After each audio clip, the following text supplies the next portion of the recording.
Salut les gars, j'espère que vous allez bien. Regardez cette histoire jusqu'à la fin. C'est une histoire très intéressante. Elle commence dans un magnifique royaume, où un beau château blanc est perché au sommet d'une falaise, ressemblant tout à fait à Poudlard.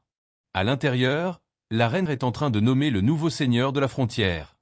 Les nobles présents commencent à chuchoter doucement, et Zoran se demande si la reine n'a pas prononcé par erreur le nom du poste pour lequel il est nommé. La reine, irritée par ces murmures, ordonne à tous de se taire. Puis elle se tourne vers Zoran et lui demande s'il est sourd. Ensuite, la reine demande pourquoi Zoran n'a pas encore accepté son ordre. Sous la pression, notre héros se met à transpirer à grosses gouttes et semble très nerveux. C'est alors qu'une fenêtre de statue apparaît devant lui, et il ne sait absolument pas quoi faire. Alors, Zoran ne peut que supplier la reine de retirer son ordre. Il se parle à voix basse, se demandant si ce qu'il voit est bien une fenêtre de statue. Cela met la reine encore plus en colère, et elle lui demande comment il vient de l'avoir interpellé. Notre protagoniste ne comprend pas. Il ne sait même pas ce qu'il a dit de mal. La reine crie en disant que l'appeler Votre Altesse signifie qu'il ne la reconnaît pas comme sa souveraine. Zoran s'excuse rapidement et dit que son esprit était troublé par son immense grâce. C'est alors qu'un homme encapuchonné arrive et montre au nouveau seigneur de la frontière le fief qu'il devra gouverner. Les nobles alentours commencent à commérer sur l'endroit, qu'ils appellent la ville d'Apocalypse. Ils disent que cet endroit n'est peuplé que de monstres, sans citoyens ni marchés. Entendant cela, la reine s'irrite encore plus, frappe le sol de son épée pour imposer le silence et annonce que la ville d'Apocalypse n'existe plus. Son nom est maintenant Témersif. Aussitôt dit, la carte de la région est montrée à tous dans la salle. Un ministre se lève et demande ce qu'est un seigneur de la frontière, car il n'a jamais entendu un tel titre auparavant. La reine répond que c'est normal, car elle vient juste de créer ce titre elle-même. Zoran est choqué en entendant cela, et quelqu'un lui adresse sarcastiquement ses félicitations pour sa chance.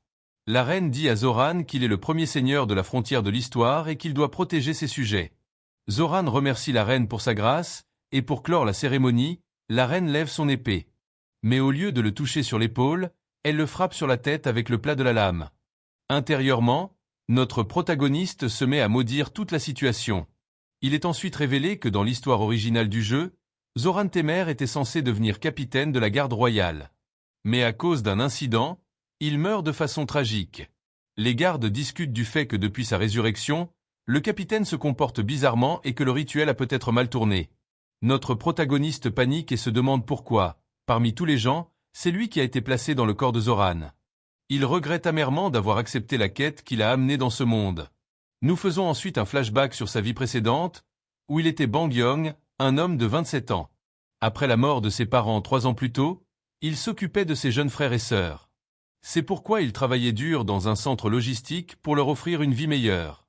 Lorsque l'heure du déjeuner arrive, il va dans la salle de pause. Le seul plaisir de sa vie était un jeu mobile nommé Current of Dice. Il y jouait pendant son temps libre.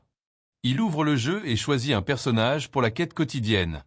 Il sélectionne immédiatement le chaman Bata, qui a la capacité de convertir les ennemis en alliés. Avec cette compétence, il n'a même pas besoin de recruter des troupes, il vole simplement les ennemis. La partie commence, et un ogre de jonction apparaît devant lui. Sans réfléchir, il utilise sa compétence de conversion et fait de cet ogre son soldat. Il lui manque juste quelques trolls chamans pour compléter son armée. Finalement, il gagne le match et il lui reste 3500 points. C'est alors qu'une notification étrange apparaît sur l'écran de son téléphone. Une quête exclusive de saison est débloquée, nommée Défense du voleur de l'Apocalypse. Il est perplexe car dans le jeu, l'Apocalypse était une ville, pas un voleur. Mais quand il lit la description, il est choqué par les récompenses incroyables. Celui qui complétera cette quête recevra 10 000 points et 5 objets de niveau mythique. Ses yeux s'illuminent et il pense à l'argent qu'il pourrait gagner en vendant ces objets. Mais un avertissement précise que la quête est en mode hardcore et qu'il n'y aura pas de seconde chance en cas d'échec. Il réfléchit un peu, car même en vendant ses objets actuels, il n'obtiendra pas 5 millions de vernes. Mais avec l'argent de la quête, il pourrait offrir une bonne vie à ses frères et sœurs. Alors, il accepte la quête. Dès qu'il accepte, il ressent quelque chose d'étrange et ses yeux s'écarquillent de peur. Une voix mystérieuse le prévient que le mode ultra difficile sera appliqué et que l'échec signifie la mort. Instantanément, un dragon terrifiant de jonction apparaît devant lui et rugit. Le système l'informe qu'à cause de la difficulté ultra difficile, il ne peut ni quitter ni se déconnecter. Il est enveloppé d'une aura bleue et, voyant le dragon, il crie de désespoir. C'est ainsi qu'il prend possession du corps de Zoran Temer. Selon les règles du jeu, les humains ne peuvent être ressuscités par un prêtre qu'une seule fois. Zoran demande au système à propos du temps dans le monde réel, et le système lui répond que le temps dans son monde est arrêté. Cela le soulage énormément, car il était très inquiet pour ses jeunes frères et sœurs. Après être devenu le comte de la frontière, il se retrouve dans une tente de compagnie. Une femme aux cheveux roux, Liana, l'appelle et lui demande s'il va bien. Zoran dit que tout va bien, mais le système montre que Liana est déçue de lui. Il réalise que chaque fois qu'il regarde quelqu'un, ses stats apparaissent devant lui. Curieuse, Liana lui demande ce que signifie fenêtre de statut. Entendant cela, Zoran se met à transpirer. Lilian lui dit que sur le chemin, il répétait souvent cette phrase. Zoran comprend que la fenêtre de statut n'apparaît que lorsqu'il la nomme à voix haute. La situation est difficile à expliquer. Alors Lilian lui demande s'il se souvient de leur première rencontre. Zoran dit oui, en pensant que dans le jeu, il l'avait déjà débloqué plusieurs fois. Ensuite, Liana lui demande s'il se souvient de ce qu'elle a dit ce jour-là. Un flashback montre Lilian en train de pleurer seul dans une sombre forêt, et le Zoran original vient la réconforter. Notre protagoniste dit « Allons-y ensemble ». Les yeux pleins de larmes, Liana lève les yeux. De retour dans le présent, un soldat annonce que les troupes attendent. Zoran attire l'attention de Liana en posant sa main sur son épaule, et en souriant, il répète la même phrase « Allons-y ensemble ». Liana est surprise et heureuse qu'ils se souviennent de ce moment. Peu après, Zoran se rassemble avec ses soldats sur le terrain.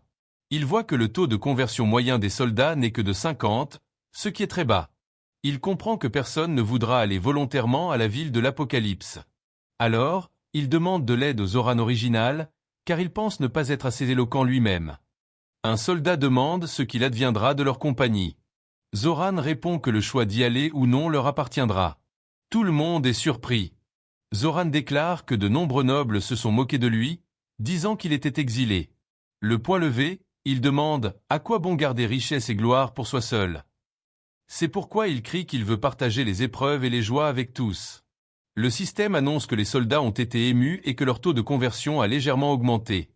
Zoran promet qu'ils conquéreront des terres que même le roi fondateur n'a pas pu revendiquer. Les soldats sont si inspirés par son discours qu'ils crient qu'ils le suivront jusqu'au bout du continent. Zoran sourit et écoute les acclamations de son peuple. Vive le comte de la frontière! Peu après, le système l'informe que sa compétence passive a gagné un niveau. Une fois tout réglé, Zoran retourne au château de la reine. La reine lui demande pourquoi il est de retour. Zoran présente humblement une requête, qu'on lui assigne quelques compagnons. La reine demande pourquoi il a besoin d'autres suivants alors qu'elle lui a confié le destin de son peuple. Zoran explique que les soldats l'ont choisi de leur plein gré. La reine dit « Alors pourquoi ne pas les embaucher toi-même » Zoran répond qu'il souhaite emmener avec lui certains condamnés en échange d'une grâce. Il se rend à la prison et dit aux gardes qu'il veut libérer certains prisonniers. Le geôlier suggère un prisonnier qu'il appelle le baron, mais Zoran le corrige. Puis il présente Jegul, qui purge 15 ans de prison pour de multiples rébellions. Zoran se plaint que le geôlier ne lui propose que des criminels problématiques. C'est alors que Zoran pense qu'aucun n'est utile. Mais du coin de l'œil, il aperçoit une prêtresse blonde. Zoran se demande pourquoi elle est en prison. Le garde explique qu'elle s'appelle Luvia et qu'elle a été accusée de 2 meurtres. En réalité, elle n'a tué qu'une seule personne. Elle l'a tuée, l'a ressuscitée, puis l'a tuée à nouveau. Le geôlier dit que les monstres ninja d'Opin ne sont pas des humains. Luvia se défend et dit qu'elle n'a pas tué un humain, mais un monstre qui vendait des enfants à des magiciens noirs. Entendant cela, Zoran pense qu'il méritait amplement de mourir. Luvia lui demande s'il sait pourquoi elle a tué 2 fois. Zoran répond « Parce qu'on ne peut être ressuscité qu'une seule fois ». Luvia sourit et dit qu'il a tout à fait raison, et que si elle en avait l'occasion, elle le referait 100 fois sans hésiter. Elle se présente, et le système annonce qu'il s'agit d'un personnage important. Zoran analyse ses stats et pense qu'elle est dangereuse, mais aussi très forte. Luvia demande « Il y a quelque chose sur mon visage ». Zoran dit qu'il a une proposition. Il lui offre le poste de prêtresse avec des privilèges spéciaux dans sa seigneurie. Luvia demande « Quel privilège ?» Zoran répond « Le droit de punir les coupables ». En souriant, Luvia accepte l'offre et est immédiatement prête à partir avec lui. Il se serre la main et Zoran lui souhaite la bienvenue sur le territoire de Temer. Après avoir recruté Luvia, Zoran avance dans la prison et demande pourquoi le plafond est si bas. Le garde explique que c'est la zone des prisonniers d'autres races, comme les nains et les sans-mêlés. Alors Zoran aperçoit un garçon avec des oreilles d'elfe et demande quel est son crime. Le garde dit qu'il a été arrêté pour vol. Zoran demande « Qu'a-t-il volé ?» Le prisonnier lui-même répond qu'il a essayé de voler le cœur d'une femme, et quand il a échoué, il a volé les actes de propriété de sa maison. Zoran est choqué par cette logique étrange et vérifie ses stats. Son nom est Bovnol, un mercenaire sans mêlée de donjon qui voyage avec une kleptomanie.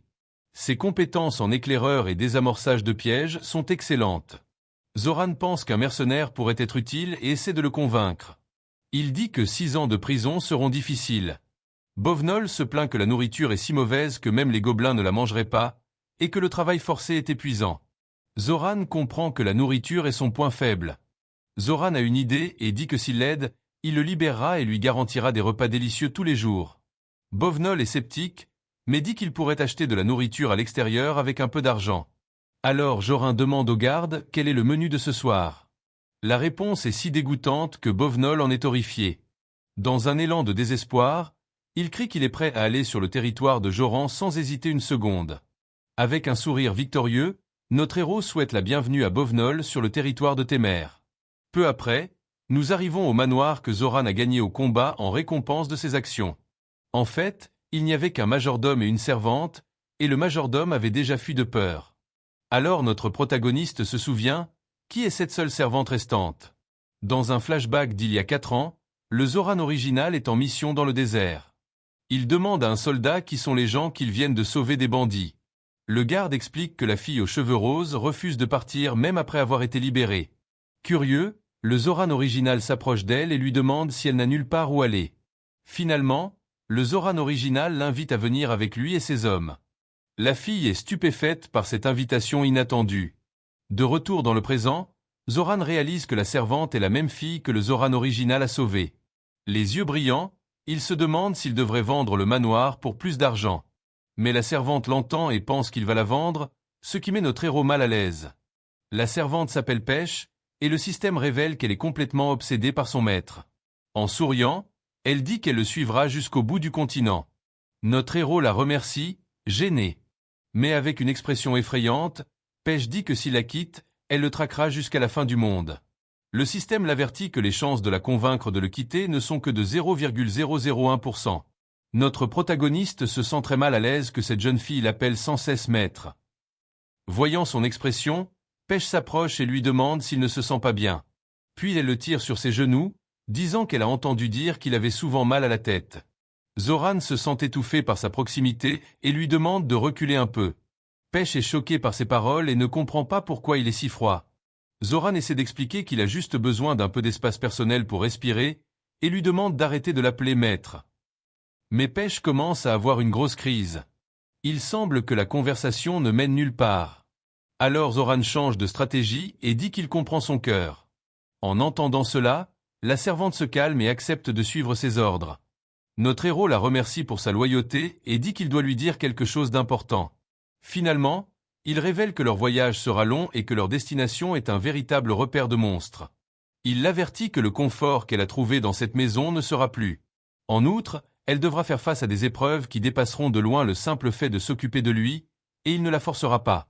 Si elle le souhaite, elle peut rester et s'occuper de la maison. Il conclut en disant que ces 2 choix lui seraient d'une grande aide. Soudain, une notification de réalisation apparaît et il reçoit 20 points d'expérience. Zoran est complètement confus. Il ne comprend pas d'où vient cette récompense aléatoire. En fait, Pêche a tout mal compris et elle est maintenant complètement soumise. Elle commente qu'elle fera n'importe quoi pour son maître. Les yeux brillants, Pêche dit qu'elle suivra son maître et fera tout pour lui. Parallèlement, le système annonce que son niveau d'apprivoisement a considérablement augmenté. Problème. Son cheval n'obéit absolument pas à ses ordres. Le système indique qu'il s'agit d'un cheval de guerre sans nom qui n'aime pas porter quelqu'un d'autre que son maître. L'animal semble avoir remarqué un changement chez son maître. C'est pourquoi le système propose une option d'apprivoisement instantané. Notre protagoniste est en colère, pensant que le système veut juste lui faire gaspiller ses points d'expérience. Lilian trouve aussi cela étrange car avant, c'était un excellent cavalier. Alors, Zoran pense à donner un nom au cheval. Il décide de l'appeler Mian parce qu'il est très difficile à gérer. Immédiatement, une fenêtre de statue apparaît et l'apprivoisement de Mian est confirmé. Le cheval hennit joyeusement et notre héros peut monter dessus sans problème. Il s'avère que l'animal était heureux d'avoir reçu un nom, ce qui a augmenté son niveau d'apprivoisement. Une fois tout réglé, Zoran sourit et dit à son équipe qu'ils peuvent enfin partir. C'est ainsi qu'ils commencent leur voyage le long de la route Fordwick, qui relie la capitale au reste du pays. L'endroit était protégé par la bénédiction des anges, donc les monstres ne pouvaient pas s'en approcher. Pourtant, notre héros se plaint que la route n'en finit pas. Pendant le voyage, Lilian s'approche et demande à notre héros de parler. Elle dit qu'elle a quelque chose de très important à lui dire. Zoran réalise que c'est pour cela qu'elle le regardait et se sent mal d'avoir eu des doutes sur elle sans raison. Notre protagoniste demande pourquoi elle ne se repose pas quand il lui a dit de le faire, et Lilian s'excuse. Zoran dit qu'elle n'a pas besoin de s'excuser et lui demande de donner directement l'information. D'un air sérieux, Lilian révèle que des monstres ont été aperçus sur la route menant à Ranfa. En entendant cela, notre héros est choqué car l'endroit devrait être sûr. Elle explique que ce ne sont pas seulement des rumeurs, car elle a vu des troupes se déployer vers les plaines de l'Ouest. Zoran est frustré car il s'attendait à un voyage paisible. Lilian lui demande quel est son plan et dit qu'ils doivent décider de continuer ou de faire un détour. Notre héros est plongé dans ses pensées, car cette décision affectera tout le monde. Alors, le système apparaît et lui donne deux options, avancer avec risque et récompense, ou prendre un détour sûr. Il réfléchit à choisir l'aventure risquée ou la route sûre. Surprenant Lilian, notre protagoniste lui demande son opinion. Elle est déconcertée et dit qu'elle suivra toute décision qu'il prendra car c'est leur chef. Mais Lilian suggère de ne pas informer le reste du groupe des signalements de monstres. Zoran demande pourquoi, et elle explique que cela baisserait le moral des troupes et créerait de la confusion. Cependant, Zoran n'est pas d'accord car il pense que, quel que soit le chemin, il est essentiel de dire la vérité. Lilian s'excuse, et Zoran dit que son raisonnement est également valable, car lui-même avait pensé à se taire. Pourtant, il dit qu'il ne peut pas faire cela, car c'est son devoir en tant que chef du groupe. Il explique qu'affronter des monstres sans avertissement créerait encore plus de panique. Et il conclut que la seule façon de rester calme est de ne pas être pris au dépourvu par l'ennemi. Après avoir pris sa décision, Zoran lève le poing, crie et ordonne à tous de s'arrêter immédiatement. Puis il annonce que des monstres approchent sur la route menant aux plaines de l'Ouest. Les soldats se plaignent de leur malchance. Mais l'un d'eux dit que cela pourrait être un bon échauffement pour eux. Luvia sourit et dit qu'elle s'inquiétait que le voyage soit ennuyeux. Beau se plaint en disant qu'il aurait dû rester dans sa cellule. Quelqu'un d'autre parle de rupture de contrat. Mais Lilian impose le silence. Elle avertit que quiconque parlera avant le chef sera considéré comme insubordonné et puni. Finalement, Zoran annonce qu'il prendra la route principale, car il n'y a aucune garantie de sécurité sur le détour. Puis il se tourne vers les porteurs et dit qu'en tant que leur employeur, il les protégera tous. Il explique également que sur le détour, il pourrait rencontrer des bêtes sauvages ou des bandits. Il dit donc que même s'il voulait rompre le contrat, rester ensemble serait plus sûr. Le système annonce que sa compétence passive a gagné un niveau et que le mécontentement des porteurs a diminué. Un homme dit qu'il comprend, mais demande une augmentation de salaire pour le danger supplémentaire de la mission. Le système crée un nouveau point de choix. Payer les porteurs irritera les soldats, et ne pas payer retardera le voyage. Zoran est en colère contre la situation car choisir la première option rendra les soldats mécontents. Puis il réalise que si les porteurs reçoivent un salaire supplémentaire, les soldats seront encore plus en colère. Notre protagoniste se souvient que quelque chose de similaire s'était produit quand il avait convaincu Pêche, et que la dernière fois, il avait créé une troisième option. Souriant, notre héros dit qu'il a une meilleure proposition pour les porteurs. Il offre de partager une partie du butin des monstres qu'ils vaincront. En échange, les porteurs aideront les soldats à construire des barricades et des pièges. Le porteur sourit et accepte la proposition, disant qu'il aidera de tout son cœur. Finalement, Zoran accepte, mais précise que les récompenses iront d'abord aux soldats, car jusqu'à présent, ils étaient sous les ordres du royaume et il ne pouvait pas distribuer de récompenses à sa guise. Mais maintenant, les choses ont changé. Il se déclare marquis nommé par la reine et dit que désormais, ils sont tous ses vassaux. Le point levé, Zoran promet que quiconque vaincra des monstres recevra aussi de grandes richesses. Le système annonce qu'il a trouvé une solution en dehors des options données et que le niveau de tous a considérablement augmenté. Après cela, tout le monde se met à crier le nom de Zoran et à l'acclamer. Quelque temps plus tard, Ils arrivent au relais des plaines de l'Ouest. Là, Zoran demande à un garde si des monstres ont été aperçus, et le garde confirme que des trolls sont à proximité. Le garde dit aussi qu'une alerte officielle a été émise en cas d'attaque de caravanes de marchands. Notre héros demande donc d'être informé si des nouvelles urgentes arrivent. Plus tard, nous voyons notre protagoniste assis dans l'herbe, se reposant un peu. Pêche s'approche et demande si son maître n'est pas trop fatigué. Zoran dit que ça le chatouille et lui dit aussi de se reposer, car elle en fait un peu trop. Pêche pense qu'il est différent d'avant et se plaint tellement de marcher qu'elle dit avoir besoin d'un âne. Mais notre héros refuse, disant qu'il ne peut pas lui accorder un traitement spécial. Dans son cœur, Pêche l'appelle un maître sans cœur, mais dit qu'elle endurera car un jour, elle sera sa partenaire assise à ses côtés dans un carrosse. Pendant ce temps, les soldats parlent avec crainte des monstres sur la route. L'un demande comment c'est possible alors que la route était protégée par la bénédiction des anges. Peu après, Luvia s'approche des soldats et demande du feu. Puis elle sort sa pipe et l'allume. Souriante, Luvia demande aux soldats s'ils veulent savoir pourquoi les monstres sont là.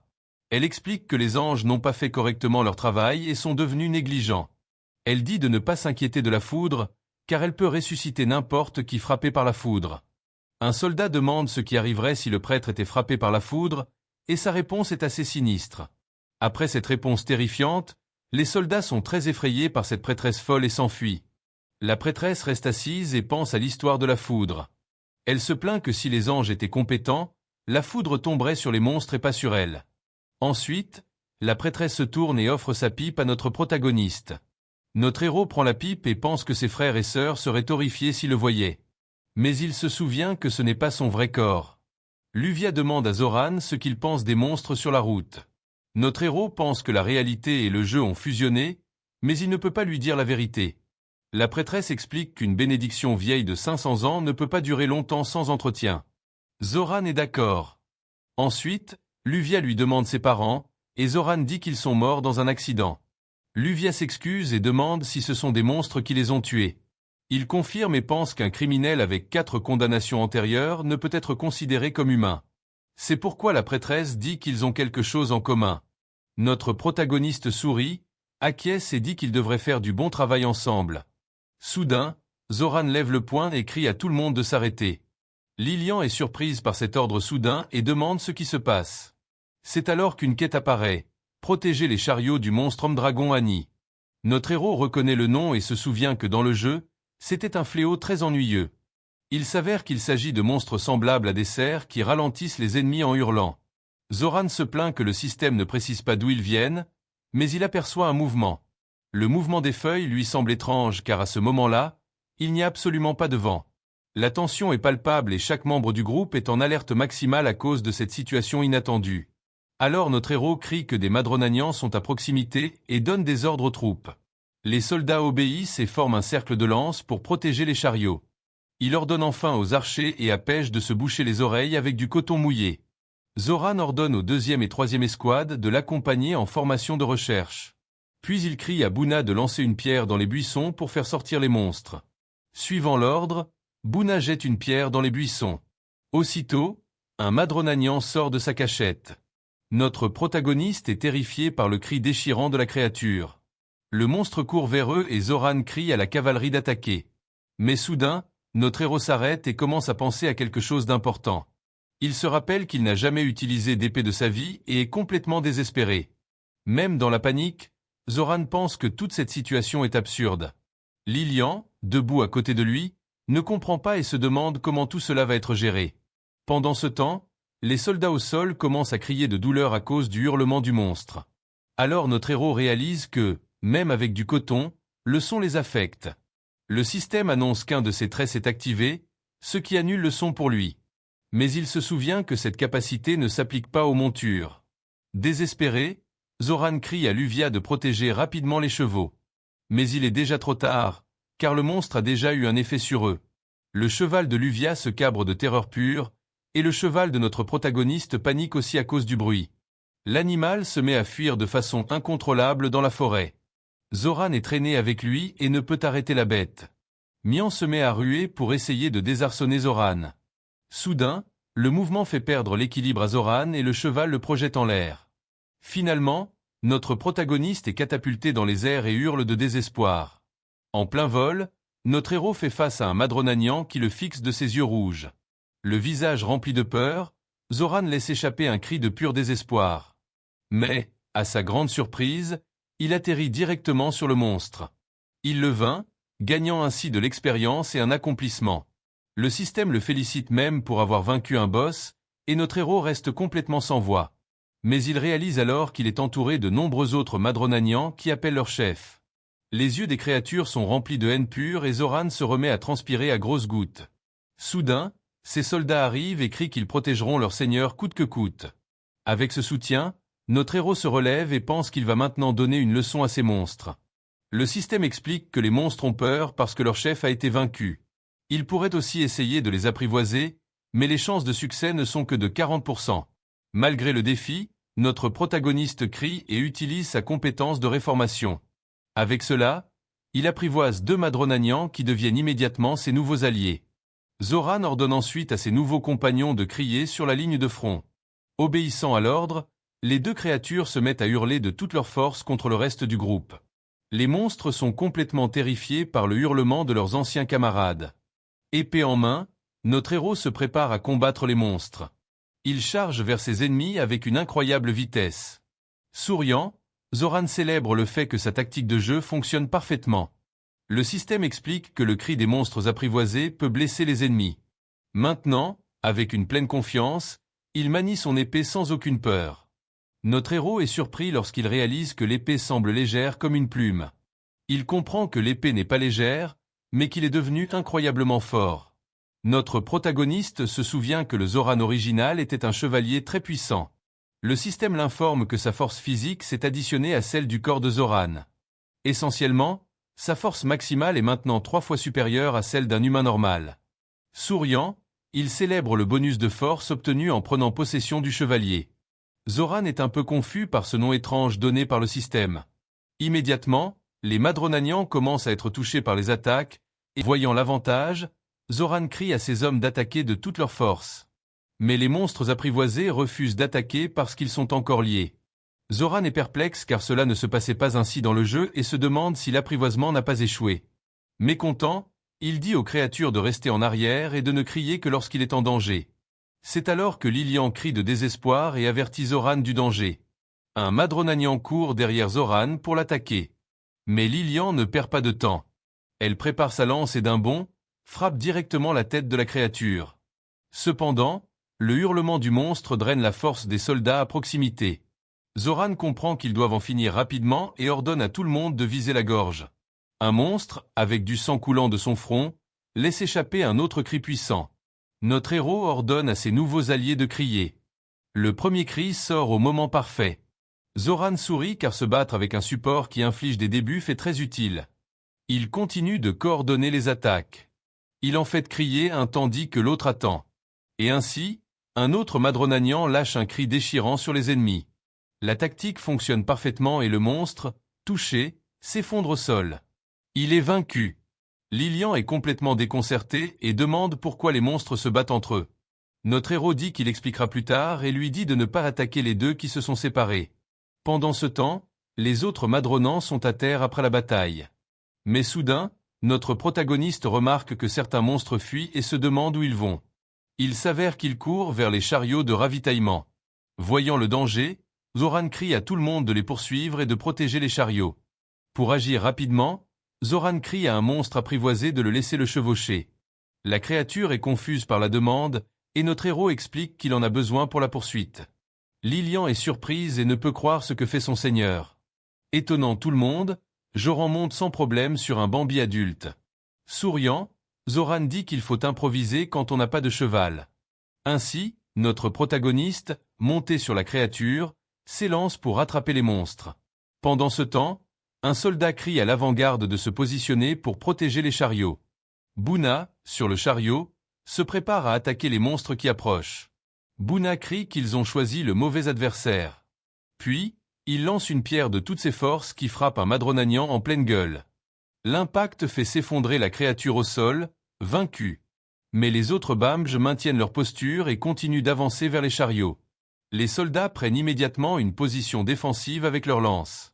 Luvia pense que son seigneur est beaucoup plus courageux qu'elle ne le pensait. Finalement, elle commence à prier. Elle demande à son Dieu de protéger les faibles au combat. Le pouvoir de Luvia est magnifique. Elle fait briller le champ de bataille avec le Bambi. La lumière sacrée rend les créatures mal à l'aise. Il s'avère que Luvia utilise sa foi pour demander un peu d'aide divine.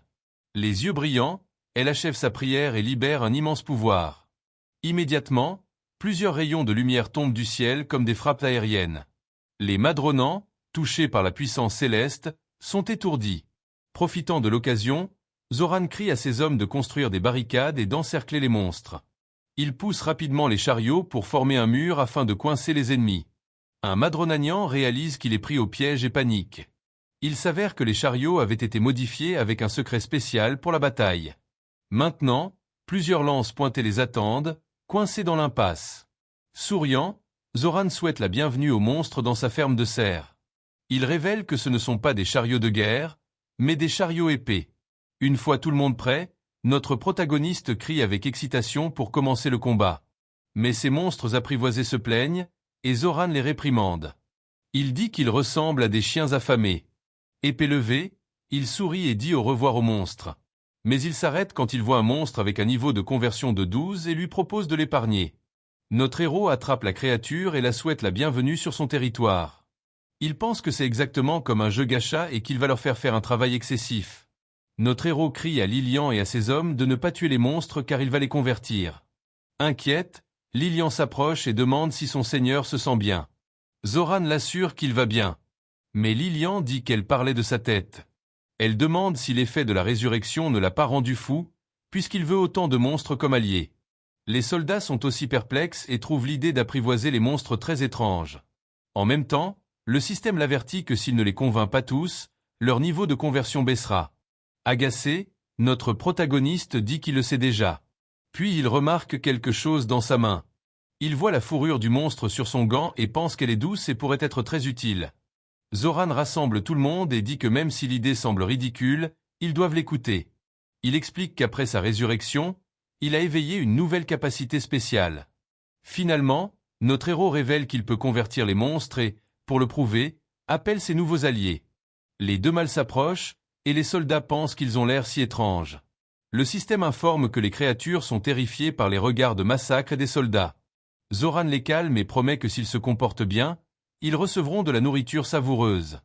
Pour prouver son contrôle, il ordonne à l'un de se coucher et à l'autre de se tenir en équilibre sur une patte. Les soldats sont choqués de voir les monstres obéir et comprennent que la capacité de leur seigneur est réelle. Satisfait par la démonstration, notre héros complimente les monstres et leur dit de se reposer. Les créatures se dirigent vers l'arrière de la troupe, et les hommes commentent qu'ils n'ont jamais rien vu de tel. Maintenant, Lilian et les autres soldats commencent à croire en la capacité de Zoran. Notre protagoniste explique qu'ils seront utiles pour porter des charges et affaiblir les ennemis. Puis il saisit les bois d'un monstre et demande si quelqu'un sait à quoi ils servent. Zoran révèle que les bois et les feuilles ont un puissant effet de guérison. Pour prouver ses dires, il demande à Pêche d'apporter de l'eau chaude, et elle obéit. Puis il appelle un soldat nommé Yak, et le jeune homme devient nerveux. Notre héros décrit les problèmes de santé du soldat, et le soldat est choqué de savoir comment Zoran connaît tout cela. Zoran sourit en pensant que la fenêtre de statue lui avait montré son état avec ses éléments. Alors Zoran offre du thé fait avec les bois. Notre héros assure à Yak qu'il prendra toute la responsabilité si quelque chose tourne mal, et le soldat se sent un peu plus détendu. Après cela, Yak décide de faire confiance à son seigneur et boit le thé d'une seule gorgée. Soudain, le soldat ressent une énergie formidable et est étonné par les effets de la boisson. Lilian prend alors la main de Yak et vérifie son pouls de près. Le soldat confirme qu'il se sent beaucoup mieux, et Lilian dit que son état s'est amélioré. Souriante, elle complimente les mains douces du jeune homme, ce qui le fait rougir. Zoran intervient et offre de partager les bois avec un autre soldat en expliquant leur valeur. Il pense que ce serait génial si cet ingrédient était toujours disponible. Puis notre héros dit qu'ils devront tailler régulièrement les bois des monstres. Zoran explique qu'apprivoiser les monstres n'est pas nouveau et que les humains ont déjà vécu avec des dragons. Mais Lilian demande si les monstres ne se retourneront pas contre plus tard. Notre protagoniste la rassure et dit qu'il peut voir leur niveau de réhabilitation. Luvia sourit et dit que cela semble amusant car elle a toujours voulu punir un monstre. Notre héros demande s'ils attaqueront les humains, et les créatures refusent désespérément. Il leur offre un simple contrat de travail contre nourriture, avec un foyer confortable. En même temps, il obtient un accomplissement et son niveau de compétence de réhabilitation augmente. Zoran demande ensuite s'il y a encore des objections à emmener les créatures avec eux.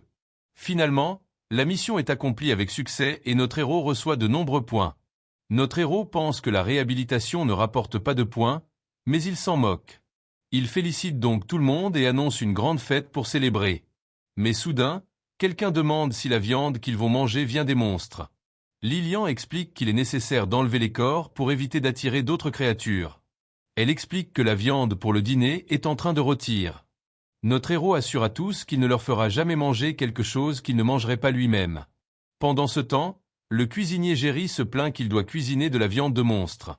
Le système montre que la nourriture est nutritive, mais son apparence est plutôt répugnante. Luvia prie alors pour purifier la viande de monstre avant le repas. Avec sa prière, des parasites sales commencent à sortir de la viande.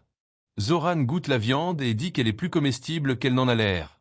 Puis il dit au cuisinier de suivre ses instructions en cuisine. Jerry doute que la nourriture sera bonne.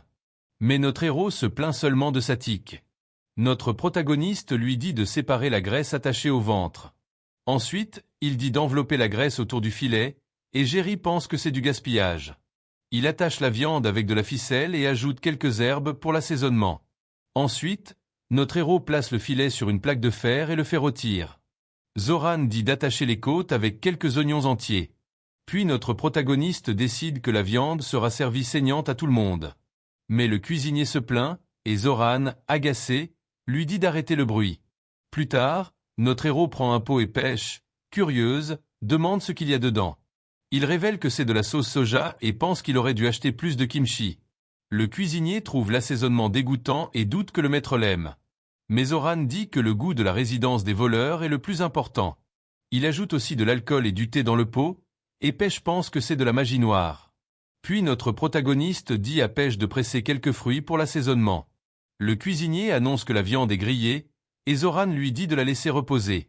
Un peu plus tard, notre héros commence à trancher la viande, qui semble très juteuse. Puis il saupoudre un peu et donne un morceau à Jerry pour qu'il le goûte. Avec une certaine hésitation, le cuisinier ouvre enfin la bouche et goûte la viande. Le cuisinier est choqué par la saveur, et ses yeux s'écarquillent de surprise. Inclinant la tête, il s'excuse, et Zoran interdit sa tique pour toujours. Peu après, le système annonce que sa compétence passive a augmenté et atteint le niveau 6. Les soldats mangent maintenant la viande avec joie et complimentent sa tendreté et sa saveur. Notre héros dit ensuite au cuisinier d'aller manger et prend en charge le reste du travail. Ainsi, tout le monde commence à festoyer et s'amuse beaucoup. Mais soudain, deux hommes sentent une odeur différente et demandent ce que c'est. Avec un sourire confiant, notre héros se prépare à présenter son nouveau plat spécial. Puis il annonce que le plat s'appelle Mandra Rani Bulgogi. Enfin, un délicieux plat apparaît et tous crient d'étonnement en voyant son apparence. La nuit tombe et la pleine lune illumine le camp de notre héros. Après le grand festin, tous les soldats s'endorment paisiblement dans leur hamac. Mais Lilian reste éveillée et est plongée dans de profondes pensées. Elle pense que Zoran, qui n'a jamais cuisiné de sa vie, prépare maintenant des plats avec des monstres, et non seulement cela, mais il sert aussi le repas à tout le monde avec un sourire. Comme si cela ne suffisait pas, il apprivoise même des créatures maléfiques. Malgré tout, Lilian décide qu'elle continuera à faire confiance à son capitaine, pas à son seigneur. Soudain, une ombre se voit à l'intérieur de la tente, et elle demande si Zoran est encore éveillé. En même temps, elle avance lentement vers la tente. Mais l'ombre à l'intérieur de la tente attire son attention. Lilian crie son nom avec désespoir. Elle pense qu'il est arrivé quelque chose de mal et se précipite vers la tente sans réfléchir. Mais notre homme est à l'intérieur, en train de s'entraîner avec un mannequin de paille. Lilian est complètement embarrassée et crie qu'il lui a fait très peur. Elle demande si Zoran s'entraînait, et il confirme que oui. Lilian se sent un peu mal à l'aise et, à l'intérieur de la tente, elle commence enfin à tout lui demander. Zoran explique qu'après sa résurrection, il avait oublié comment utiliser l'épée et contrôler son aura. Elle commente qu'elle l'avait remarqué pendant le combat, et la façon dont il tenait l'épée était pire que celle d'un novice. Lilian dit que perdre la mémoire est normal. Mais une chose la rend très curieuse. Elle demande, s'il a oublié comment se battre, comment sa force a-t-elle tant augmenté? Après tout, il a soulevé et jeté un lourd monstre d'une seule main et en a tranché d'autres sans difficulté. Zoran dit en plaisantant que peut-être quand on perd une chose, on en gagne une autre. Mais Lilian reste méfiante quant à sa capacité à apprivoiser les monstres, et il assure que c'est réel. Elle le critique pour avoir accepté des criminels et utilisé des monstres, disant que l'ancien Zoran ne ferait jamais cela. Notre protagoniste demande « Est-ce contraire au code d'honneur du chevalier ?»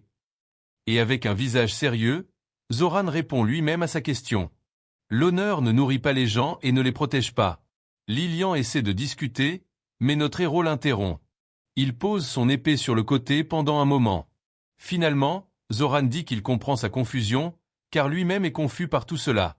Souriant, il dit à Lilian de lui donner un peu de temps pour s'habituer à tout cela et promet qu'il essaiera de redevenir l'homme qu'elle connaissait et en qui elle avait confiance. Notre protagoniste lui demande également de ne parler à personne de sa perte de mémoire. Lilian s'excuse d'avoir douté de lui et dit qu'elle a seulement créé des problèmes. Puis elle décide qu'elle l'aidera à retrouver ses compétences et lui dit de prendre une épée en bois. Notre héros est perplexe, et Lilian révèle qu'elle sera maintenant son nouvel instructeur d'épée. Peu de temps après, tous les deux s'entraînent sur le terrain d'entraînement. Zoran se souvient que dans l'histoire originale, c'est lui qui apprenait à Lilian à se battre.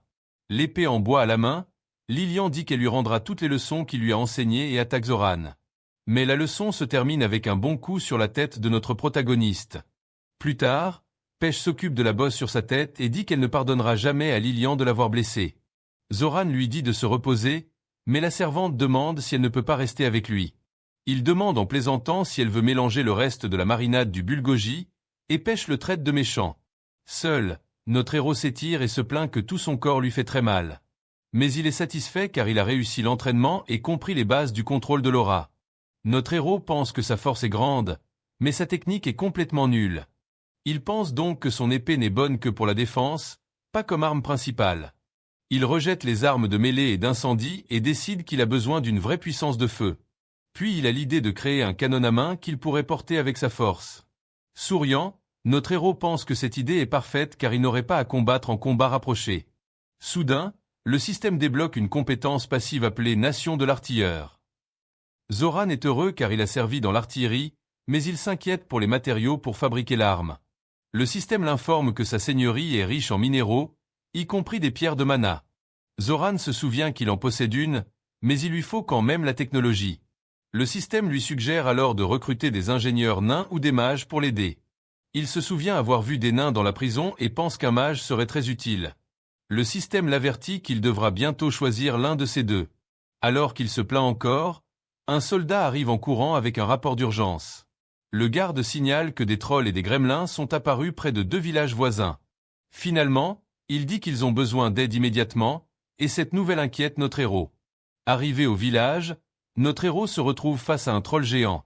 La créature charge et essaie d'écraser notre protagoniste.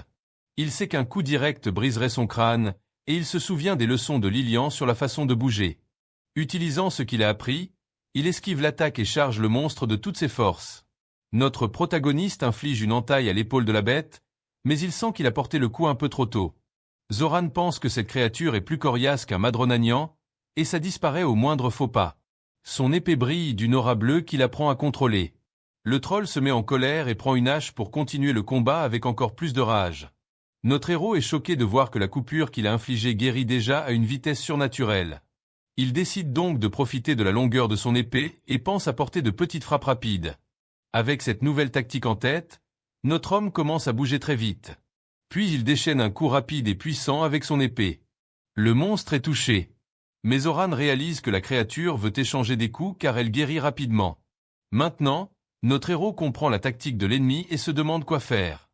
Notre protagoniste décide donc de changer de jeu et attaque la bête par derrière avec un coup de pied. Notre héros profite de l'ouverture et attaque le troll.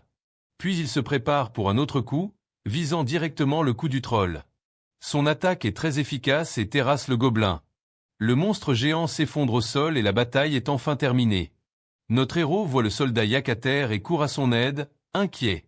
Yak est gravement blessé mais dit à notre héros qu'il s'en remettra. Notre protagoniste réalise que la pierre du troll l'avait touché auparavant. Zoran pense alors à utiliser le sang du troll comme potion pour le guérir. Mais le système avertit qu'il est nécessaire de purifier le sang avant de l'utiliser. Yak lui dit de l'abandonner et commence à parler de ses rêves et de ses promesses. Notre héros pense qu'il devrait juste se taire et arrêter de dresser autant de drapeaux de la mort. Puis il aide Yak et dit que s'il meurt, il ne lui pardonnera pas. Avec un regard sérieux, notre protagoniste crie fort et appelle ses compagnons. Soudain, les Madronanians apparaissent, répondant à l'appel de leur maître. Zoran en ordonne un d'emmener le soldat et de fuir s'il y a un danger sur le chemin. Une fois la situation sous contrôle, notre héros donne des ordres à ses monstres pour aider au combat. Mais de loin, le soldat Rio, voyant notre héros en difficulté avec un autre troll géant, est pris de désespoir. Rio essaie de se battre, mais le monstre est trop fort. Alors il a une idée brillante. Utiliser sa capacité pour apprivoiser le monstre à distance. Le système l'informe que ses points d'expérience sont utilisés pour l'apprivoisement. Le troll est enveloppé d'une aura bleue et se demande ce qui lui arrive. Criant, notre héros lui ordonne de regarder immédiatement sur le côté. Le monstre obéit à l'ordre mais est encore confus et demande ce que Zoran lui a fait. Le système montre les stats de la créature et avertit qu'elle est toujours hostile envers les humains. Zoran dit alors à Rio de reculer et dit qu'il s'occupera lui-même du nouveau problème. Le soldat est inquiet, mais notre héros l'assure qu'il tiendra seul la ligne de front. Sur ordre, Rio se précipite vers la sécurité, tandis que le troll reste là, confus. Soudain, un petit troll apparaît et demande pourquoi il aide les humains. Notre protagoniste se contente d'observer la situation, et le système montre que le nouvel ennemi est bien plus faible que le monstre qu'il vient d'apprivoiser. Avec un sourire confiant, notre héros sait exactement quoi faire. Il pointe du doigt le petit troll et ordonne à son nouvel allié d'attaquer de toutes ses forces. Obéissant à l'ordre, le monstre géant charge et frappe le troll au cou avec son arme. Le troll reste abasourdi de ce qui vient de se passer. Le troll apprivoisé se tient au-dessus de l'autre troll avec un cri de guerre. Il lève son arme pour porter le coup final à l'ennemi. Zoran pense qu'il faut un voleur pour reconnaître un voleur, et il se souviendra de cette tactique. Le monstre célèbre la victoire. Il pense avoir fait du bon travail. Mais il réalise ensuite qu'il a été trompé et que les humains sont très fourbes. Alors que le monstre s'apprête à se retourner contre Zoran, Zoran agit rapidement. Une moitié du troll s'écrase sur le corps du petit troll. Le système confirme que le petit troll s'est régénéré. Zoran se prépare donc à une autre attaque sur pain. D'un coup puissant et rapide, notre homme met enfin fin à la vie de la créature. Zoran pense que dépenser des points pour sauver Rio en valait la peine. Soudain, un Madronanian panique et supplie de ne pas être choisi comme prochain à mourir. Notre héros est sur le point de partir mais est soudain surpris. Zoran est un peu agacé lorsque deux trolls apparaissent et attaquent le protagoniste. Le système avertit que la capacité d'apprivoisement est en temps de recharge d'1 minute. Ne pouvant pas utiliser sa meilleure carte, il dit à son monstre de crier lorsque les ennemis attaquent. Le temps était contre lui, et maintenant notre protagoniste doit penser à un nouveau plan.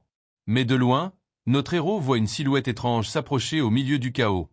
Zoran se prépare à combattre mais réalise que la silhouette ne ressemble pas à un troll. Soudain, une explosion se produit et il se demande si c'était de la magie.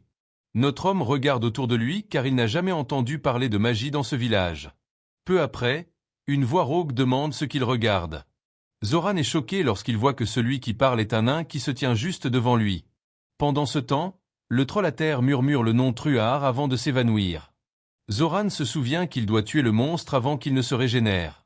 Mais le nain l'arrête et dit que l'homme grand ne doit pas se mettre sur son chemin. Notre protagoniste est perplexe et se demande ce qui se passe. Truard, tenant un marteau, dit que lorsqu'on frappe un clou en brisant la pierre, il faut le planter complètement. Avec le coup de marteau, la pierre dans sa main commence à briller et devient très chaude. Le nain se concentre et se prépare à lancer son projectile improvisé. Enfin, il lance la pierre, ce qui provoque une gigantesque explosion sur place. L'explosion détruit complètement le corps du troll. Seules ses jambes restent. Notre héros reste bouche bée, étonné par la puissance et le lancer semblable à une grenade. Zoran s'approche et dit que c'était incroyable. L'explosion était plus forte que la magie. Le nain le corrige et dit que son nom est Burnwell London, pas ce qu'il a dit. Le système montre alors qu'il s'agit d'un ingénieur nain qui aime les explosions. Les yeux brillants, Zoran dit que c'est exactement l'homme qu'il cherchait. Mais Burnwell est méfiant. Soudain, notre protagoniste sort son épée sans crier gare. Bernie a peur et demande pourquoi il sort une arme sans raison, mais notre héros lui crie de rester immobile et le dépasse en courant. En réalité, un autre troll était apparu et Zoran saute pour protéger le nain de l'attaque. D'un coup précis, l'épée de notre homme frappe le monstre de plein fouet. Il crie et, de toutes ses forces, repousse la créature. Puis notre héros assène un autre coup précis au cou de l'ennemi. La créature essaie de dire quelque chose mais ne peut émettre qu'un gargouillis douloureux. Finalement, Zoran se plaint que cette vermine était très coriace et difficile à tuer. Épée en main, notre héros se prépare à toute éventualité. Se sentant soulagé, il prend enfin une profonde inspiration et rengaine son arme. Soudain, Burnwell attrape la main sale de notre protagoniste. Zoran fait remarquer qu'il va le salir, et le nain est perplexe. Les yeux brillants, Burnwell s'excuse d'avoir douté de son sauveur. Mais le moment est rompu lorsque, parmi les décombres, un petit garçon se met à pleurer en appelant sa mère. La dévastation règne autour du village et les gens pleurent leurs proches. Soudain, Luvia apparaît et dit que la même histoire recommence. Puis elle tire une longue bouffée de sa pipe, semblant tout à fait à l'aise. Des villageois désespérés accourent et supplient la prêtresse de sauver leur famille. Luvia explique que pour que la résurrection fonctionne, ils doivent rassembler tous les morceaux. Un homme se met en colère et crie qu'elle se comporte de manière irresponsable en ne ressuscitant pas immédiatement.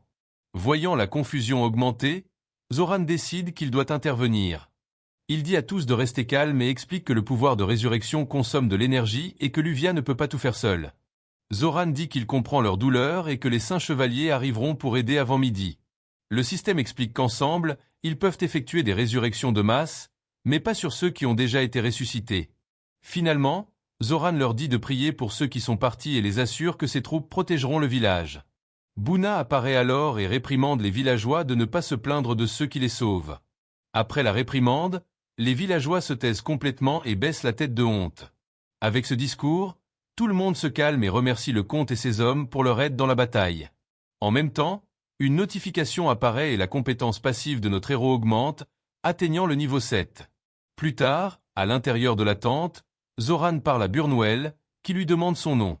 Mais soudain, Pêche apparaît et réprimande le nain pour être si familier avec le maître. Fièrement, elle se présente comme la servante du glorieux chevalier Zoran Témère. Burnwell la provoque en l'appelant servante, et Pêche crie qu'elle est une servante, pas une esclave. Pour calmer la situation, Zoran demande à Pêche d'apporter de la bière et des snacks. Mais le nain est très surpris par le refus car il n'a jamais vu un nain qui fume. Le nain explique que s'il fumait, il perdrait sa sensibilité à l'odeur de la poudre à canon. C'est pourquoi Burnwell demande de la bière brune, et Zoran demande à Pêche d'apporter sa commande. Finalement, notre héros s'excuse pour l'impolitesse de sa servante et dit de l'appeler simplement Zoran. Bernal est surpris et dit que notre héros est assez brave pour être si direct. Il commente que la position ne fait pas l'homme, mais l'homme fait la position. En d'autres termes, si quelqu'un change à cause d'un chapeau fantaisie, cela signifie qu'il était déjà petit auparavant. Notre héros est d'accord et demande s'il a réfléchi à la proposition de recrutement. Le système annonce alors que ses chances de le recruter sont de 50%. Burnwell semble réfléchir un moment et dit qu'il a considéré la proposition. Mais il pense qu'il ne peut pas l'accepter.